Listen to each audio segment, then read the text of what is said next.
po sa inyong lahat, mga kabuhay bukid. Yan po. Kararating lang po namin galing pong ospital para po sa mga requirements niya. Sa mga requirements po niya para sa operasyon. Ito po yung pinapagawa sa amin. Yan. Yan po yung pinapagawa sa amin. Nagawa na po namin noong May 29. Ito na po yung ECG niya. Yan, ECG results. And then ito po, yung CT scan niya.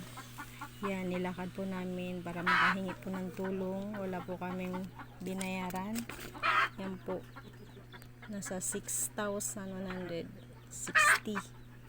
Wala po kaming binayaran. Humingi lang po kami ng tulong sa government po dito. Yan. Ito po yung mga result po ng lab niya, lab test niya, laboratory. Yan po, mga result na po yan, dadalhin namin sa Monday. And then ito po yung result ng x-ray. Yan. Yan po yung result. Yan. Lahat po yan, inayos na po namin mula po ng 29. Yan yan lang po natapos. Kasi nga po, Sabado, Linggo walang so kailangan po yan sa Monday. Maaga pa po kami doon sa hospital. Provincial lang po, provincial hospital yan po. Dadalhin po namin yan sa June 3 bago po mag 7. So maaga pa po kami nandun na.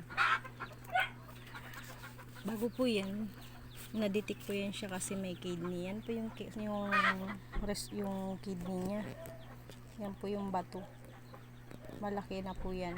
Nung ano po yan, nung 2022 huling ano po namin, na-detect po siya na mayroon siyang kidney stone. Yan po.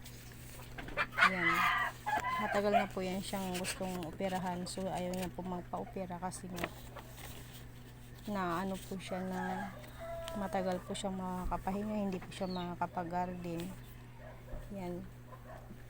Tapos nung bumalik po yung sakit niya, and then ito nung nakaraan lang na pina-ultrasound namin, mayroon, ayan po, medyo lumaki na, nasa ano na nga po yun siya, parang 12, nasa 12.8 yata, yun ba? Lahat po ito mga result yan nung nakaraan. Yan po. Ito po yung CT scan sa ulo kasi na-aksidente po siya nung nakaraan, self-crush. Yan. Simula noon na para po na-trigger ng mga ibang gamot yung kanyang kidney, so naglala. Ito po yung huling CT scan niya. Noong February 15, 2024. Yan po. Yan po yung kanyang result nung sa CT scan. Yan po. Yan. 12.6. Yan po. 12.6 na yung ano ng kidney niya nung nakaraan. Nung ngayon, ang nilaki. So, kailangan niyang ma-opera talaga. Pero, sinuggest ng doktor na CT scan siya ulit kasi 3 months siya nag-inom ng gamot. May mga nalaglag po na bato po sa kanya kasama sa ihi niya. Nasa 7 piraso na po. So kailangan po makita ng doktor kung may pinag-iba or may nawala or lumiit. Pero kahit may natira daw po yata, ooperahin pa rin.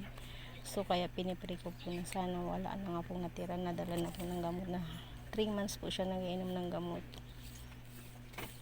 Yan po. Kaya busy po kami ngayon araw nung 29 pa po. Tapos ngayon din sa Lunes. Yan. Pero habang nag-aantay po ng schedule niya, sa garden pa po kami ngayon muna tutok. Kasi pag naoperahan na po siya, ako na lang po ang mag-assist ng garden. Pero ilang days pa po yan siya sa hospital bago makalabas. May baby pa po kami. ang hirap-hirap po, tapos wala pa po kami financial na araw-araw na panggastos. Kaya yung kitchay lang po inaasahan namin na mapagkukunan po namin ng pang araw-araw, kaya hindi po pwedeng pabayaan. Yan po, yun lang po. Thank you po, and please po subscribe sa channel po ni Chai. Thank you.